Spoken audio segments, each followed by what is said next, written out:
Est-ce que vous pouvez nous expliquer où vous avez retrouvé ces jeux?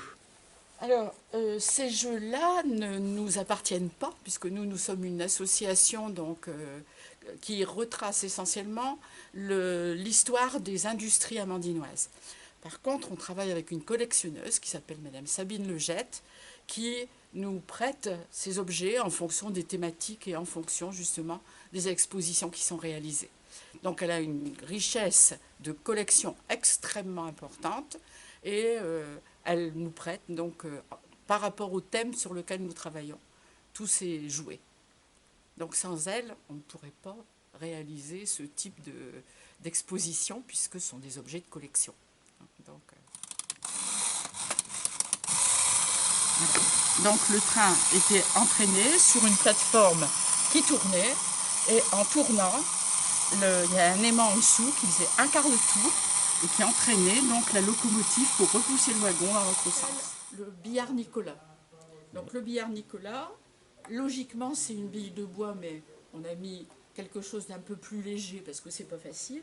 Donc chacun possède une poire qui est glissée donc au niveau d'un anneau et le but est d'envoyer la balle dans le trou donc d'une des personnes qui est opposée. Et il faut que les autres, bien sûr, empêchent que cette balle n'arrive dans l'orifice qui correspond donc à leur secteur. Donc cette balle est renvoyée par la pression du souffle à droite et à gauche. Alors c'est pas évident parce qu'il faut bien diriger le souffle, puis il faut avoir suffisamment de force dans les pouces pour pouvoir propulser donc cette bille. C'est pour ça qu'on l'a remplacé la bille en bois qui était plus lourde par une balle de ping-pong. Palais qui est au milieu, le but est d'envoyer donc ce palais dans le camp de l'adversaire qui le renvoie ensuite. Et puis bon, ça fait un peu un jeu entre guillemets de baby-foot, quoi, hein, si on veut. Donc on envoie comme ça le palais d'un côté ou d'un autre. C'est le lancer de quilles. Donc là on lance, bon, on peut se mettre un petit peu en retrait, et on lance donc sur les quilles de table. Pas top. Les enfants sont plus doués que moi, hein. Voilà. Donc, le but est de marquer un certain nombre de points, ce qui leur permet aussi de faire des totaux, des calculs. Bon, ici, c'est pas tellement un jeu de stratégie. Par contre, celui d'à côté, il y a beaucoup plus de stratégie, c'est l'ancêtre du curling. Donc là, de chaque côté, il y a les jaunes et les rouges.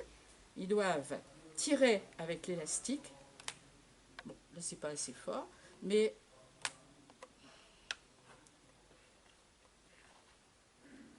quand je vous dis que les enfants sont plutôt...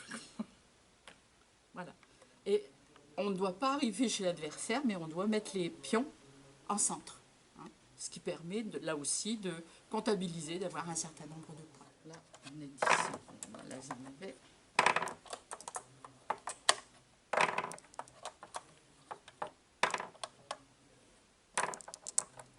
Voilà.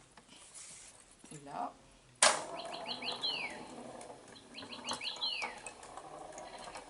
Voilà. Donc là, après, c'est la même chose. Hein, et vous avez un total de points qui est à réaliser. Donc, ce qui fait fonctionner un petit peu la tête et faire du calcul mental. Ce qui est un peu moins aussi évident à l'heure actuelle. Il y a 4. Donc, il y a 4 pions, 4 couleurs de pions différents. Et le but est de glisser un pion. Et en fonction, c'est un jeu plus de hasard, mais aussi un peu de stratégie. Et on essaye de marquer le plus grand nombre de points possible. Et vous appelez ça? Le jeu, donc, celui qui consiste à envoyer la boule de couleur dans l'orifice qui correspond au pion. Donc, on doit lancer. Voilà. Bon, ça ne doit pas ressortir en principe. Deuxième type de jeu, on doit envoyer le palais vertical et le faire rentrer dans l'orifice qui correspond. Et ça, c'est un palais qu'on doit envoyer de façon horizontale.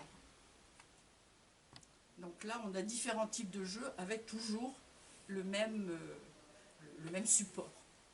Donc, et des Flandres avec le feu flamand, qui est un feu en fonte, sur lequel on grillait le café. Ensuite, vous avez le café, bien sûr, hein, qui était toujours sur le coin du feu. Vous aviez le grilloir à chicorée à proximité.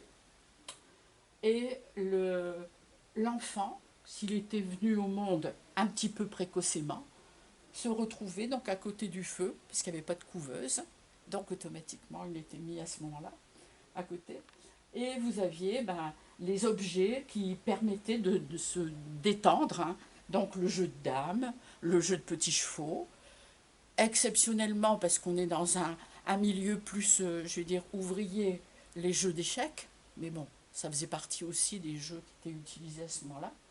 Et il y avait dans les estaminets le jeu de la grenouille, donc qui consistait à envoyer des palets qui permettaient de marquer là aussi des points. Donc,